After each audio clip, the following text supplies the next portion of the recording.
वडोदरा महानगर पालिका की ओर से आज आजवा सरोवर पर भगवान सत्यनारायण की कथा का आयोजन करवाया गया था। दरअसल हर साल की परंपरा के मुताबिक इस साल भी वडोदरा महानगर पालिका की ओर से आजवा सरोवर पर सत्यनारायण भगवान की कथा आयोजित करवाई गई। तब आपको बता दें कि बारिश के मौसम के शुरू होने से पहले आजवा सरोवर पर हर साल भगवान सत्यनारायण की कथा आयोजित होती है, जिसके तहत मेघ राजा को रिझाने की कोशिश की जाती है। तब इस साल भी भगवान सत्यनारायण की कथा का आयोजन करते हुए टीम वडोदरा महानगर पालिका की ओर से साल भर के दौरान वडोदरा की जनता को पानी की किल्लत का सामना न करना पड़े, ऐसी कामना की गई। इस दौरान वडोदरा के mayor Geetaben Makwana, municipal commissioner Arun Mahesh Babu के साथ काउंसिलर्स बड़ी तादाद में मौजूद रहे थे और वहां पर मौजूद सभी की ओर से भगवान सत्यनारायण की कथा में शामिल होते हुए वडोदरा की जनता को इस साल जो है वो बारिश की कमी या फिर पानी की किल्लत का सामना न करना पड़े, ऐसी ही प्रार्थना की गई। વીએમસી દ્વારા આજે આજવા સરોવર ખાતે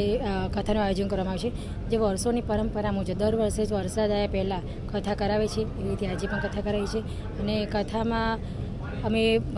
સત્યનારાયણ કથામાં અમે ભગવાનની પ્રાર્થના કરી છે કે સારો એવો વરસાદ પડે અને પાણીની જે સમસ્યા છે એ પૂર્ણ થાય અને કોઈ પાણી પૂરતા પ્રમાણમાં મળી રહે અને કોઈ પાણીની સમસ્યા ના રહે એ માટે અમે પ્રાર્થના કરી છે। અમારી સાથે સાથે વીએમસીની ટીમ તેમજ કાઉન્સિલરો બધા સાથે મળીને અમે પૂજા પાઠ કરીએ છીએ। ભગવાન પાસે એ જ પ્રાર્થના કરી છે કે વરસાદ સારો એવો પડે અને સારું એવું પાણી મળી રહે, પાણીની કોઈ સમસ્યા રહે જ નહીં અને પૂરતા પ્રમાણમાં પાણી મળી રહે એ માટે પ્રાર્થના કરી છે અને આવનારો સમય સારો એવો પસાર થાય એ માટે પ્રાર્થના કરી। આજે અમે આજવા સરોવર ખાતે ટીમ વડોદરા વીએમસી દ્વારા સત્યનારાયણ કથાનું આયોજન કરવામાં આવી રહ્યા છે। અમે દર વખતે એમ છે, આ વખતે પણ ટીમ વડોદરા દ્વારા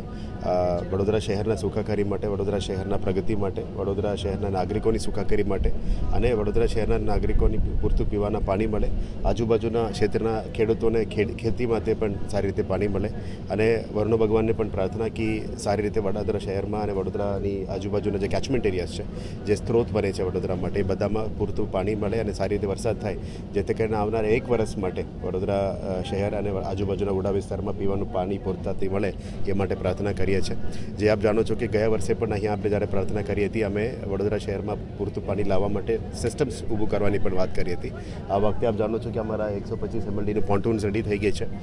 એટલે 75 MLD જુલાઈ મહિના પહેલાં અમે વડોદરા શહેરમાં પૂરું પાડવાનો પ્રયત્ન કરી રહ્યા છે અને બાકીના જે 50 MLD છે એ ડિસેમ્બર મહિના સુધી અમે નિમેટા જ્યારે રેડી થઈ જાય એના થ્રુ અમે પમ્પિંગ કરવાના છે। સાથે સાથ લાસ્ટ વિઝિટ દરમિયાન સિંધરોડમાંથી જે વેસ્ટ ઝોનમાં અત્યારે 150 MLD આવી રહ્યા છે, વધારે 150 MLD ત્યાં પણ અમે પ્લાનિંગ કરી રહ્યા છે, જેથી કરીને આવનારા દિવસોમાં 2030 લઈ 2047 સુધી જે પણ પીવાના પાણી માટે તૈયારી કરવું પડે વડોદરા શહેરના સ્ત્રોત વધારવા માટે, એ બધા તૈયારીઓ પણ અમે કરી રહ્યા છે। આશા રાખીએ કે ભગવાનને પ્રાર્થના કે પૂરતું પાણી મળે અને પબ્લિક સુધી આ પાણી અમે પૂરતું પહોંચાડી શકીએ એવા પ્રાર્થના છે। અને આવનારા દિવસોમાં પણ સિટીની અંદર જે ડિસ્ટ્રીબ્યુશન સિસ્ટમ છે એને પણ સુધારવાનું કામગીરી શરૂ કરી દેવામાં આવી છે, એટલે વોર્ડ વાઇઝ એ